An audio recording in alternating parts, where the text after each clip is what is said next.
Ao lado da deputada estadual eleita Janaína Riva, do PSD, para uma entrevista ao vivo. Eu convido você a participar desse bate-papo, enviando o seu questionamento por meio do endereço tv.rdnews.com.br. Enquanto eu aguardo a sua participação, vamos à nossa conversa. Bom dia, Janaína, obrigada pela presença aqui no RDTV. Bom dia, eu que agradeço o convite do RD News e do RDTV para a gente participar desse bate-papo.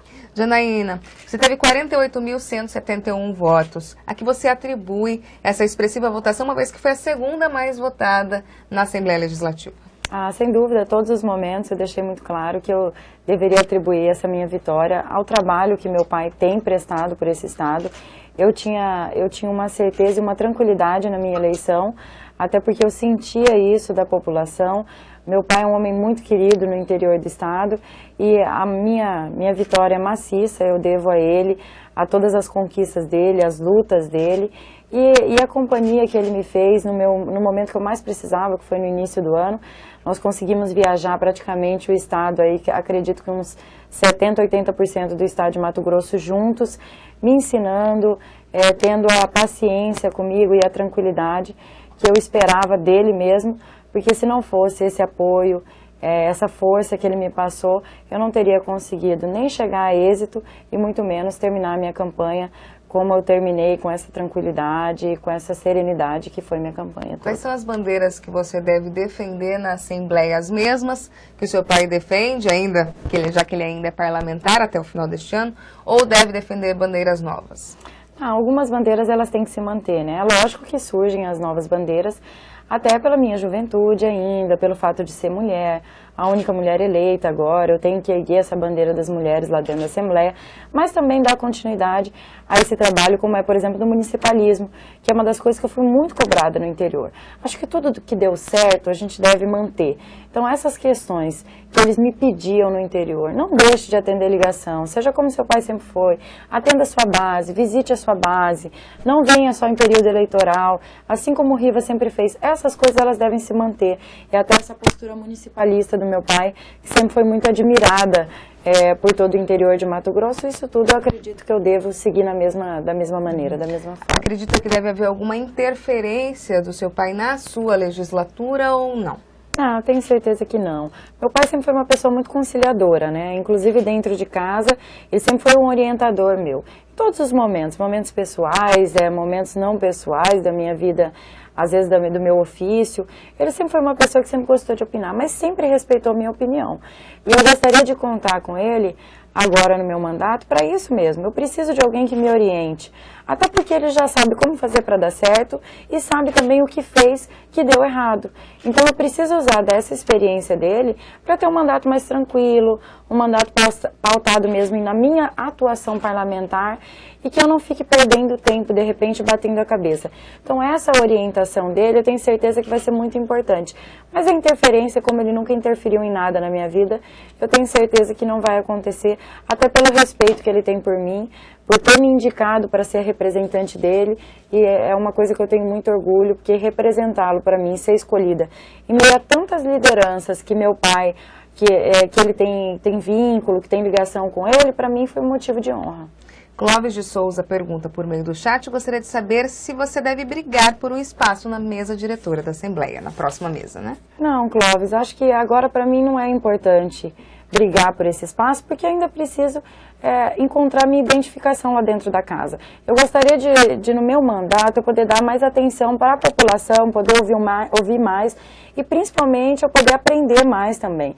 Eu ainda sou inexperiente, apesar das pessoas julgarem que pelo meu pai ter sido deputado por 20 anos, ainda ser deputado, acharem que eu tenho essa obrigação de saber de tudo, eu ainda não sei de tudo. Até o primeiro presente que eu ganhei dele foi um regimento interno da casa, para eu me inteirar do funcionamento da casa, para eu poder me defender lá dentro, saber a minha hora de usar a tribuna, a hora de eu pedir pela ordem. Então, assim, eu ainda tenho muito a aprender. E acho que para mim vai ser importante, para a Assembleia também é importante, que vocês tenham aí como presidente de uma Casa de Leis de um estado, uma pessoa que tem uma experiência, que saiba conduzir a casa de uma maneira que não venha a ter nenhum problema com a Assembleia, com a ligação com o governo. Então vai ser importante para a Assembleia que eu não faça parte da mesa nesse primeiro instante, até pela relação com o novo governador do estado. Então aí acho que vai ser um momento mais tranquilo para mim também, para eu poder primeiro me encontrar ali dentro, encontrar minha maneira de atuação, como eu vou corresponder a esses votos que eu tive. E eu prefiro essa independência, poder ali ser independente, poder impor as minhas posições lá dentro da casa sem ter nenhuma dependência nem do governo, nem da mesa diretora. Adriana, gostaria de saber se você, como única mulher eleita, vai lutar pela aposentadoria especial das mulheres do sistema penitenciário, já que agora, segundo a Adriana, já não se pode contar com o deputado José Riva. Adriana, realmente meu pai sempre foi um defensor, né? Do sistema, dos servidores, e eu sempre também tive muito essa cobrança. E eu sei da importância, e até disse várias vezes em outras entrevistas, o quanto eu considero importante nós fazermos essa defesa das mulheres como um todo. Ontem eu andava pelo supermercado e eu era abordada por algumas mulheres, agora ficou só você, agora ficou só você. Eu falei, pois é, mas não poderia não ter ficado. Você poderia ter optado por uma mulher, não precisaria ser eu. Tinham quantas mulheres candidatas ali a deputada estadual? Nós, mulheres que sabemos a realidade da dificuldade da nossa casa, essa dificuldade que você vê, por exemplo, de aposentadoria dentro do sistema prisional, que seria de suma importância. Não só que nós mulheres recebemos benefícios em partes como a aposentadoria, mas também em outros casos, como por exemplo na vida pública. Nós não temos uma cota para mulheres na Assembleia, na Câmara Federal. Existe só a cota dos 30% para candidaturas, né, Janaína? Exatamente, nós somos obrigadas a participar, mas nós não temos benefício algum, até porque nós não concorremos em condição de igualdade. Eu tenho 2 filhos, aposto que a Adriana também deve ter a família dela, e aí tem toda uma dificuldade de ser provedora de um lar, de cuidar da casa, de cuidar do filho. É aquele dito como terceiro turno, né, que nós mulheres vivemos. E aí você acaba ficando em situações difíceis, mas pode ter certeza que assim que eleita, ou talvez até esse ano, através do meu pai, a gente já pode começar a fazer um debate sobre essa questão da aposentadoria. E aí, inclusive, eu lhe convido a gente passar lá pela Assembleia para a gente poder se conhecer também. E você também me indicar uns nortes, como eu disse que eu estou aprendendo, eu acho que eu tenho muito a aprender também com vocês, que já tem essa experiência de vivência aí, de servidores e de funcionalismo público. Janaína, a gente vai à redação do portal RD News com a editora-chefe Patrícia Sanches, do site. Bom dia, Patrícia. Bom dia, Thalita. Bom dia, Janaína. Bom dia a todos que nos assistem. Janaína, minha pergunta é a seguinte. O seu pai, especialmente nos últimos anos, né, ele tem quase 20 anos de mandato, viveu um momento muito tranquilo do ponto de vista de articulação dentro do governo, de conseguir emendas, enfim, uma série de fatores que ajudam muito a ter uma boa avaliação dentro do mandato. Você chega como oposição a um governo que agora foi eleito e também como novata. Como que deve ser a sua atuação e qual a estratégia para conseguir fazer um bom mandato? Estratégia. Estratégia. Bom, Patrícia, na verdade, como prioridade, a gente deve olhar pelo povo mesmo e pelo aquilo que você almeja fazer durante seu mandato. Então, não tenha dúvida que em determinados momentos vai ser muito importante o meu diálogo com o governador do estado. Quando eu digo às vezes que eu quero fazer oposição, mas é uma oposição coerente, é uma oposição propositiva, e eu quero ter oportunidade, logo após assumir meu mandato, e o governador também já vai estar em ofício, assumindo já o seu mandato, ele assume em janeiro, eu assumo em fevereiro, eu quero ter oportunidade de sentar e conversar com ele e ver se realmente o que ele falou e usou no seu discurso de igualdade, de não dar privilégios para nenhum deputado, se isso realmente vai se fazer cumprir no seu mandato. E vai fazer com que a população saiba disso também. Se eu for valorizada como deputada, se os meus votos, os meus 48.171 votos forem respeitados, eu acredito que eu serei muito bem tratada. Até porque não é a minha intenção denegrir a imagem de ninguém, falar mal de ninguém, a minha intenção é contribuir para que haja uma boa gestão. Eu tenho certeza que tiveram deputados que foram oposição, que contribuíram muito mais com o governo que alguns que foram situação.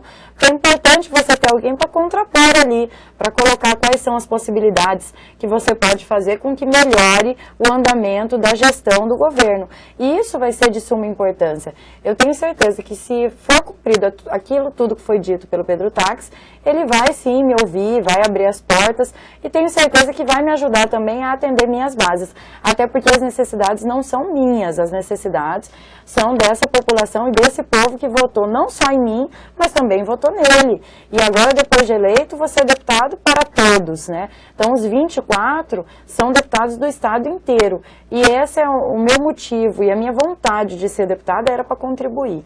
E eu tenho certeza que vai ser muito diferente do que foi com meu pai, até pelos motivos que você disse, porque ele era um deputado situacionista, era completamente diferente, mas se for, como eu te disse, se aquele discurso for realmente verídico, acho que eu não vou ter dificuldade em atender as necessidades da minha base, contribuir não só com emenda, mas aí com ações, com indicações, com proposições, que eu posso contribuir muito para todo o estado de Mato Grosso. Ângela Oliveira, primeiro, parabenizo você por ser a única mulher na próxima legislatura e gostaria que, se a senhora poderia solicitar uma CPI para investigar possível máfia atuando nos serviços públicos de saúde e aquisição e distribuição de medicamentos no Estado.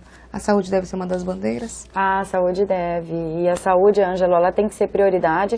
E eu fiquei muito feliz de já ouvir na primeira entrevista do governador eleito que a saúde vai ser realmente a prioridade dele.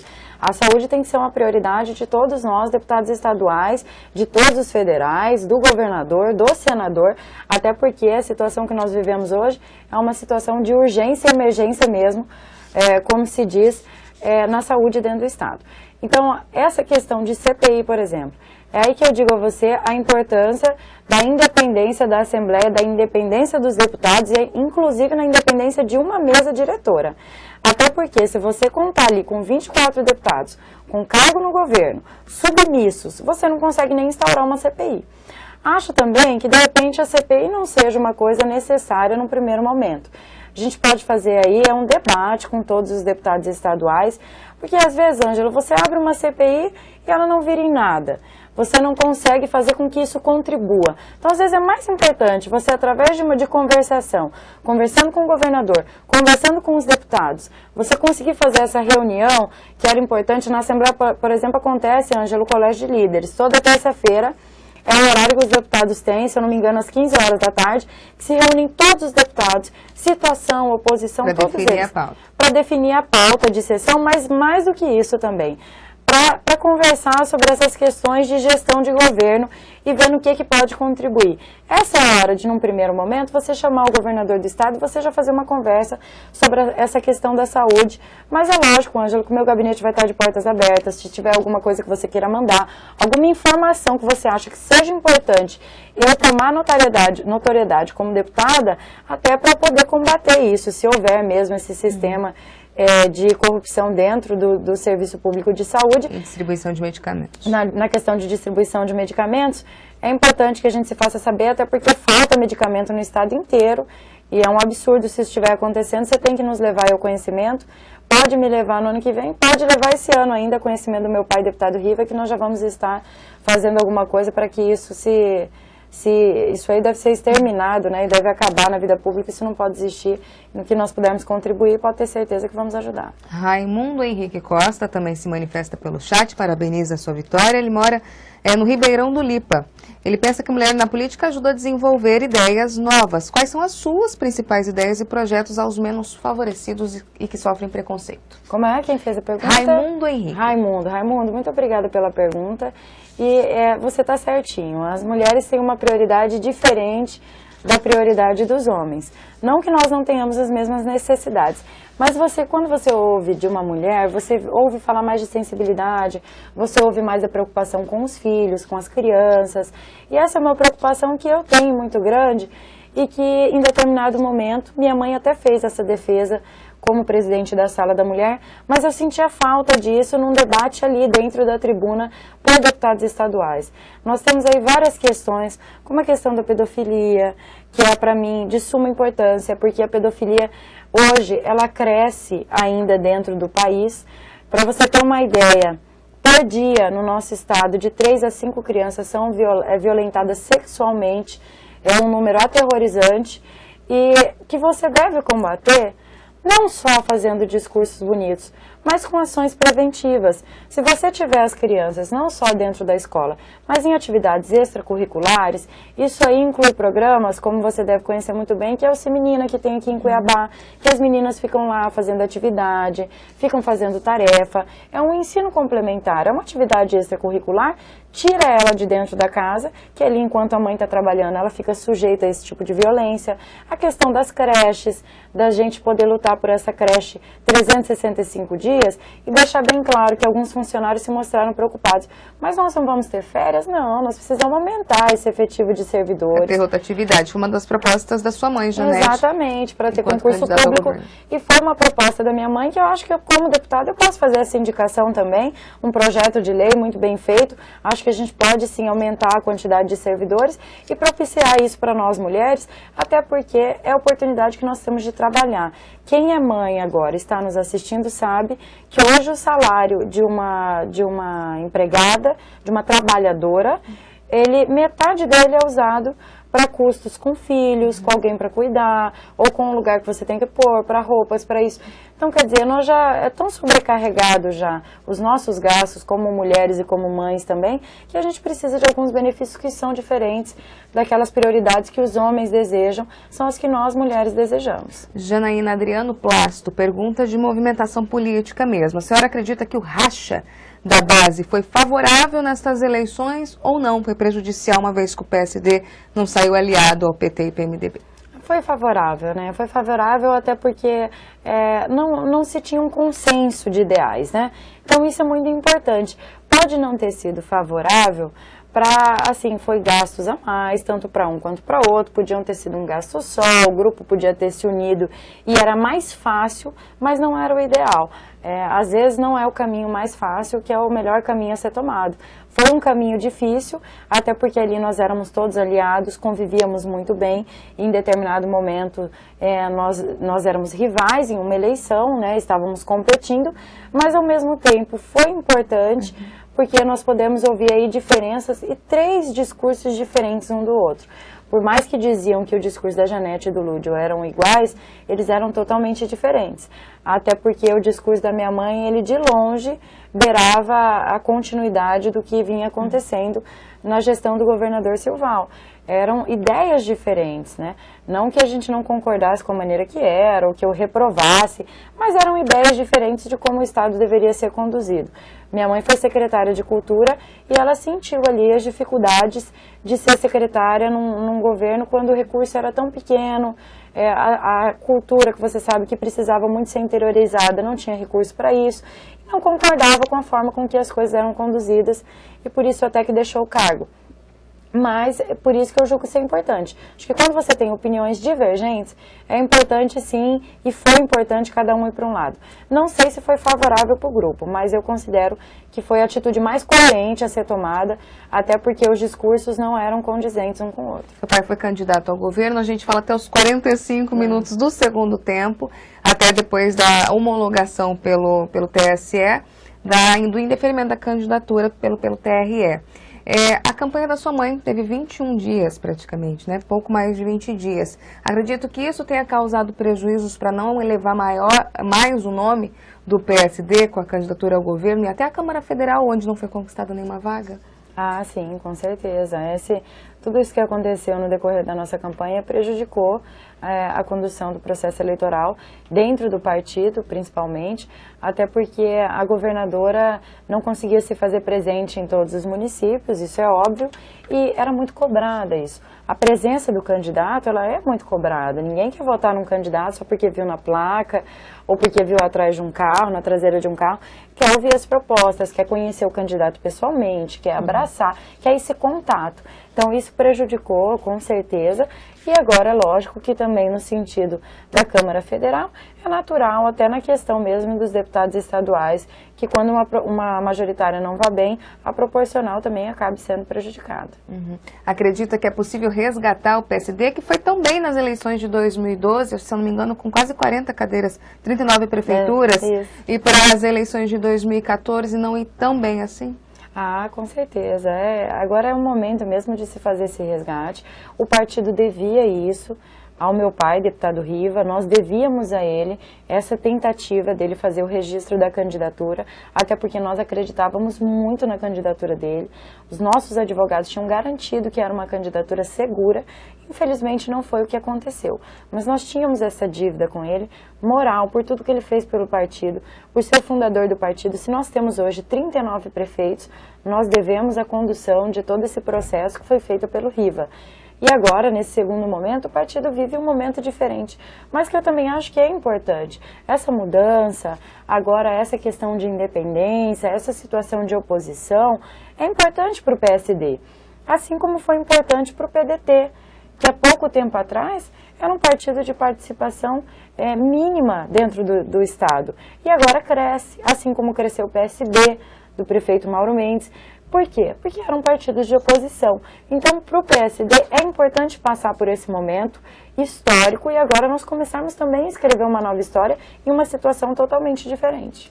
Janaína, o Ângelo Oliveira, a provoca por meio do chat, gostaria que você comentasse sua trajetória na educação, sua trajetória educacional, nas escolas que passou e as atividades que tinha, e se é possível ter essas mesmas atividades na educação pública. Na verdade, essa pergunta é até interessante porque eu comecei na escola pública, né? Porque eu morava em Juara e quando eu morava lá nem escola particular então tinha, né? Não tinha essa opção de você escolher entre uma escola particular e pública. E até porque no interior, geralmente, os mesmos professores do ensino público são os professores do ensino privado. Então, eu não sentia, na verdade, quando eu era criança, você não sente tanta essa diferença, né? Até porque os momentos que eu vivi na época da minha infância era totalmente diferente dos momentos que a gente vive hoje.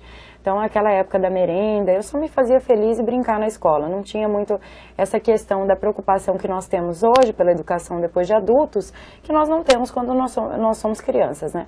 Então, eu pude agora, num segundo instante, revisitar algumas escolas de ensino público e vi, sim, que a gente precisa urgentemente fazer uma reforma e um resgate aí do ensino educacional dentro do Estado. Até porque o índice brasileiro, ele vem crescendo no sentido de melhorias na educação. E é diferente dentro do nosso Estado. E aí a gente vive num Estado que ele não pode ser comparado com os demais, né? As nossas diferenças são muito grandes, territoriais, dos demais estados. Eu pude visitar algumas aldeias e vi a dificuldade ali de salas de aula, sucateamento de carteiras, de lousas. Então, assim, as dificuldades dentro do ensino público são grandes, sim. Mas é questão de prioridade. Quando você elege um governador, você tem que eleger ciente já de que é ele que vai fazer essa condução do processo dentro do Estado. Como deputada, eu tenho que fiscalizar, eu tenho que indicar, mas não é papel do deputado. Eu acho que a gente não pode assim ser tão cobrado por uma coisa que a responsabilidade não lhe cabe. O nosso papel é lógico, fiscalizar, se a vontade do povo, como eu disse, eu vejo que as pessoas esperam que eu faça essa oposição justamente por causa disso. Não quer que todo deputado vá ficar submisso ao governo do Estado. A intenção é de fiscalização permanente. Com certeza, fiscalização permanente. E eu vejo no ensino alguns absurdos, como por exemplo, eu pude visitar a escola Luísa Nunes Bezerra, referência no país, premiada, inclusive da minha cidade, que é Juara. E não teve condições até hoje de sequer instalar os ar-condicionados que estão lá, todos empilhados numa sala de aula. Então, nós temos que fazer essa fiscalização e eu senti falta dela também na gestão passada. Às vezes as pessoas querem me cobrar muito de que meu pai era deputado, por que eu não falava isso? Meu pai era o deputado, e era deputado de situação. E eu tenho certeza que cumpriu o seu papel e seu dever, tanto é que eu consegui ser eleita deputada. Não é fácil quando um deputado não é bem no seu mandato, ele eleger alguém, principalmente ele passar a conseguir transferir os seus votos para outros. Agora, essa questão do ensino público, ela vai ser uma prioridade minha, sendo mãe, sendo mulher, assim como eu gostaria que os meus filhos tivessem uma educação de primeira, e eu vejo a dificuldade da minha filha de leitura aos 5 anos, isso me assusta, porque na época dela eu já tinha facilidade com isso dentro da escola, e mesmo em ensino público. Então essa cobrança eu quero fazer do ensino dentro de Mato Grosso, essas indicações e as melhorias que nós precisamos sim nas escolas, como a informatização, como nós precisamos do ar-condicionado, que não é luxo para ninguém, ainda mais nós que vivemos em Cuiabá sabemos que é necessidade para a criança chegar estimulada, e no interior a questão do transporte, que parece uma coisa tão boba, mas às vezes a gente tem criança que fica fora da sala de aula por falta de transporte. Janaína, falando de atividade parlamentar propriamente dita, Costumo perguntar aos deputados eleitos qual que deve ser a prática em relação às emendas parlamentares, porque muitos defendem essa bandeira no sentido de garantir investimentos na ponta, nas suas bases eleitorais. No entanto, como você disse há pouco, não é papel do legislativo executar, né? Como que deve ser a sua postura em relação a isso, uma vez que o seu pai trabalha muito a questão das emendas, né? A questão das emendas, elas são tão polêmicas quanto as verbas indenizatórias. São dois assuntos que às vezes alguns se eximem de dar a sua opinião, mas eu acho importante a seguinte questão. Seria muito mais importante, ao meu ver, se o deputado tivesse alguma garantia de que ele poderia, porque as emendas são importantes quando você não se tem a certeza de que você vai ser tratado de forma igualitária. Essa é uma preocupação. A minha preocupação com as emendas é justamente isso. Se de repente eu não tiver as emendas, será que eu vou conseguir alguma coisa através do governo do estado, sendo uma deputada de oposição? Eu tenho minhas dúvidas quanto a isso. Até porque eu ainda não iniciei meu mandato. Isso eu só vou saber no decorrer do mandato. Mas ao mesmo tempo, eu acho que se fosse o estado tratar os deputados de forma igual, como por exemplo, olha, você tem dentro da saúde X para você poder aplicar dentro dos seus municípios ou da sua base. Seria diferente, você poderia fazer isso através da Secretaria de Saúde. Não seria necessário a emenda. Agora, lógico que ninguém vai abrir mão da emenda enquanto ela existir, até por essa questão. Mas se ela é uma maneira acertada de se fazer política, eu acredito que não. Acho que teriam maneiras diferentes como essa sugestão que eu dei de se fazer uma gestão. Agora, quando você é de oposição, é mais difícil que você seja tratado igual. Como eu disse, eu acredito que eu possa ser e vou conversar isso com o governador.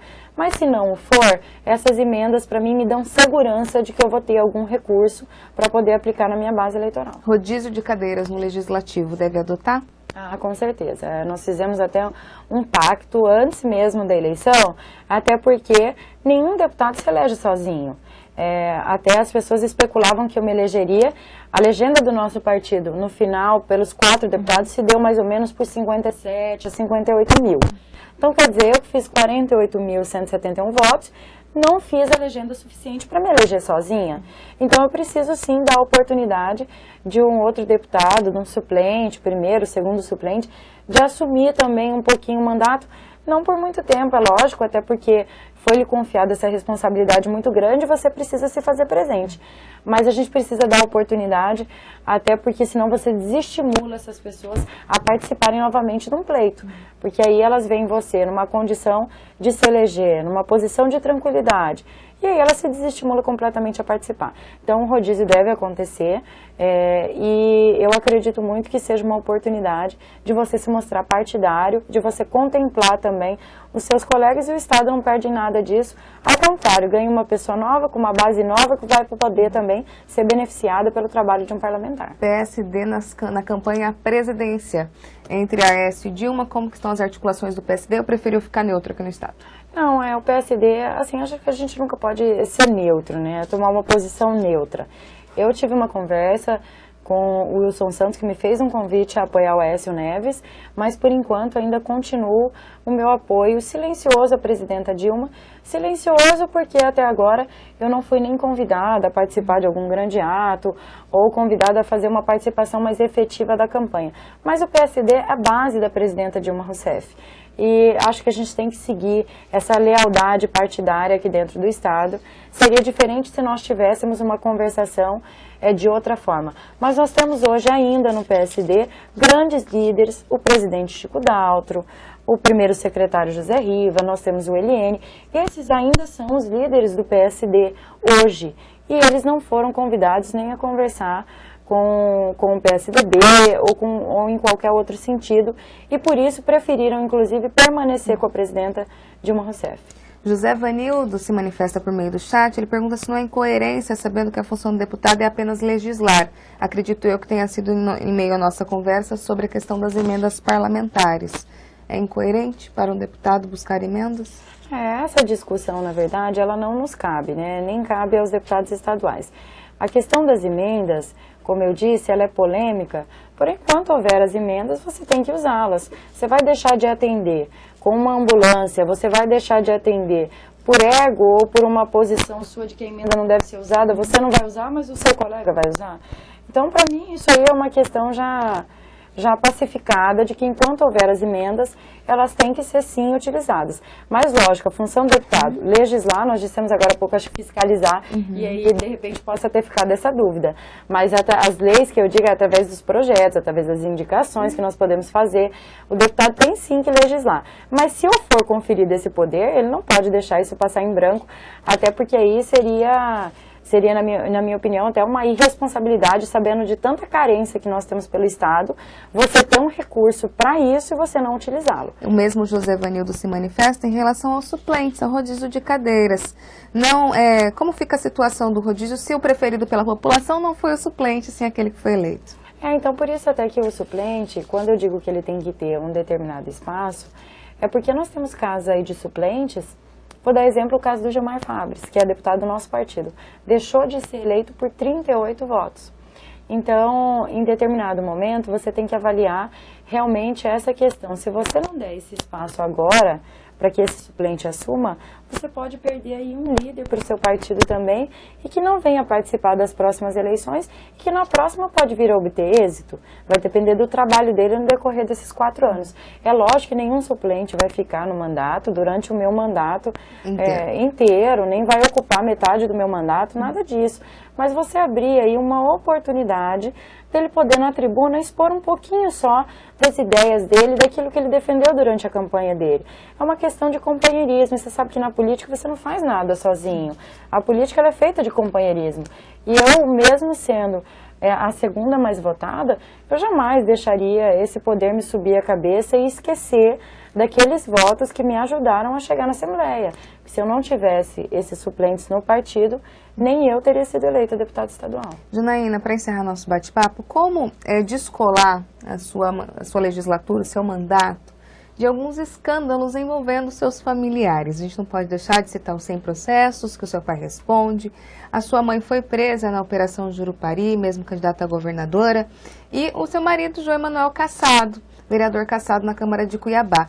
Como conseguir descolar esses escândalos e ter uma legislatura mais tranquila, mais pacífica, como você tem dito? Das formas que eu venho adotando, né? Essa já não participação minha da mesa, é porque eu gostaria de viver um pouquinho em tranquilidade. Olha, a minha vida inteira praticamente se viveu ao entorno de política, não só de questão de escândalo, mas também dos benefícios que ela trouxe à minha família, os momentos de gratidão, os momentos que nós fomos também muito bem recebidos em vários lugares. Agora, a forma de descolar, de você se desvencilhar disso, é mostrando o seu posicionamento. Acho que tudo que meu pai fez, sendo bom ou sendo ruim, tudo que o João fez, bom ou ruim, tudo que minha mãe já fez por esse estado, isso não pode se vincular à minha pessoa. Eu tenho que ter esse direito de poder exercer o meu mandato com minha forma de ser, o meu jeito de ser. E eu acredito que as pessoas vão ver a diferença minha com o meu pai, com o João, com a minha mãe, no decorrer do meu mandato. Eu preciso de um tempo para mostrar a minha identidade e as pessoas poderem me conhecer. Mas eu jamais vou esconder de onde eu vim, porque é de onde eu vim que me proporcionou chegar agora na Assembleia. Vocês imaginam se seria fácil para uma mulher de 25 anos, jovem, mãe de 2 filhos, já fui mãe solteira, inclusive, por um certo período, chegar a um cargo como esse, que é um cargo de desejo, um cargo de poder, e que 24 pessoas só conseguem chegar até lá. Então, eu não posso esquecer das minhas origens, de onde eu saí, e que eu devo muito, sim, a toda a minha família, e eu acredito que eles confiam em mim este mandato e sabem que eu vou saber agora conduzir de forma coerente e prudente, principalmente, tudo aquilo que foi deixado para eu agora tomar conta, cuidar daquilo que meu pai sempre amou, do que ele sempre gostou, mas de uma forma diferente, de um formato diferente, e as pessoas vão saber conhecer isso agora. Acho que esses 100 processos, que foi tanto dito durante a eleição, as pessoas vão ver se ele se faz tão importante agora, depois desse mandato. Acho que isso vai ficar tudo para trás, aí são águas passadas, que com certeza meu pai vai ter agora a oportunidade de se dedicar a resolver todas essas questões jurídicas, mas também sei que isso me ensinou muito. E me ensinou que determinados sacrifícios não valem a pena ao final do seu mandato, ao final de uma vida pública, que você tem que pensar 2, 3, 4, 5 vezes antes de tomar uma decisão, para que você não tenha nenhuma falha, não tenha nenhum problema depois que venha a te perseguir durante toda a sua vida pública. Acho que tem tanta coisa boa a ser lembrada também, que às vezes se tornam pequenas quando se aparece uma coisa ruim ou uma coisa que pese na sua história. Que situação da história, de repente, do seu pai que você não repetiria, que você aprendeu pela dor? Acho que talvez essa permanência dele na mesa diretora, isso aí foi alvo de muita inveja, foi alvo de muitas, na verdade, muitas perseguições políticas que aconteceram, até porque a política ela se decorre através do poder e as pessoas almejam chegar lá e às vezes eu vejo que na política as pessoas ainda têm uma visão errada das coisas. Você não precisa perseguir ninguém para você chegar ao poder, você não precisa prejudicar ninguém, você pode chegar fazendo o seu trabalho. E é assim que eu quero agir. Eu acho que você não pode ser diferente e incoerente ao seu discurso. Eu tenho um discurso de que eu não preciso tomar determinadas atitudes para chegar ao poder. Eu quero ser uma deputada diferente, não só no falar, mas ser uma deputada diferente no fazer. E eu quero mostrar isso durante o meu mandato. Já mostro, começando por não participar da mesa, que todo mundo dizia que eu seria uma nova integrante da família Riva, que me perpetuaria na mesa diretora, no poder e no comando da Assembleia. Eu amo aquela casa, conheço aqueles servidores desde quando eu tinha 5 anos de idade, me carregaram no colo, alguns me deram uma mala dentro, e eu quero que ela caminhe bem e consiga continuar sendo um órgão independente, seguro, e para isso eu acho importante que eu não participe, que eu já mostre que eu sou diferente, começando por aí. Mas defenda que o PSD tem alguma candidatura à mesa. O Walter Rabelo, por exemplo, deputado que tem eu acho que o deputado Walter tem muita experiência, se for da vontade dele, vai contar com o apoio do partido dele, se for também da vontade, não só de repente ser presidente ou de algum integrante de fazer parte da mesa, nós temos 3 deputados que são de extrema experiência lá dentro, o Pedro Satélite, o deputado Zé Domingos e o deputado Walter Rabelo. Os 3, na minha opinião, aptos a assumir qualquer cargo da mesa diretora. Eu realmente não me sinto confortável nesse momento, quero um pouquinho poder ter tempo para minha família, poder ter tempo para visitar as minhas bases, que vão exigir muito a minha presença, e para isso eu prefiro, nesse primeiro instante, ficar distante e já aí deixar bem claro para as pessoas que elas ainda não me conhecem, que vão ter oportunidade de conhecer ainda, e as que me julgaram, com certeza já estão vendo que eu sou muito diferente do que elas imaginavam. Janaína, encerro nossa entrevista com a pergunta do Adriano Plácido. Se a senhora poderá ser um nome ao governo ou ao Senado nas próximas eleições? Adriana, é interessante essa pergunta. Todo mundo me faz, Adriano, mas eu tenho uma notícia muito triste para aqueles que têm este sonho, assim, que eu ainda não tenho nem idade suficiente, nem vou ter nas próximas eleições para disputar um cargo de Senado ou de governo do Estado, né? Eu ainda tenho 25, na próxima eleição vou ter 29 anos, então ainda vou ter aí mais 4 anos de experiência política para depois a gente sonhar ou pensar num cargo a Senado ou ao governo. E é lógico, se meu desempenho for um desempenho a contento, né? Sempre me perguntam se eu quero seguir história na política, e eu digo que isso quem vai dizer são as minhas ações e o resultado que elas terão na sociedade, no nosso Estado, né? Se for uma atuação boa, é lógico que eu pretendo continuar, se não, tocar a nossa vida, né? Eu acho que coisa para fazer é o que não nos falta, principalmente sendo mulher é uma coisa que não falta coisa para fazer dentro de casa, cuidar de filho, além de tudo, trabalhar. Então, eu tenho paixão pelo que eu faço, tenho um sonho, sim, é lógico, de um dia pensar em um cargo maior para que eu possa realmente executar aquilo que minha família sempre sonhou. Meu pai sempre quis fazer um Estado diferente, mas sempre foi um legislador e fiscalizador e nunca foi um executor. E eu pretendo um dia, quem sabe, a gente pensar num projeto maior, mas depois de já ter um trabalhinho feito pelo Estado e uma experiência já de gestão pública. Tá certo, Janaína, a gente agradece imensamente a sua participação aqui na RDTV. Eu é que agradeço também a todos os telespectadores da RDTV, todas as pessoas que acessam, os internautas do RD News, e deixo um grande abraço a todos vocês, minha admiração pelo trabalho que vocês prestam aqui e o prazer de estar aqui hoje, agora como deputada estadual eleita. Eu que tenho a agradecer a vocês.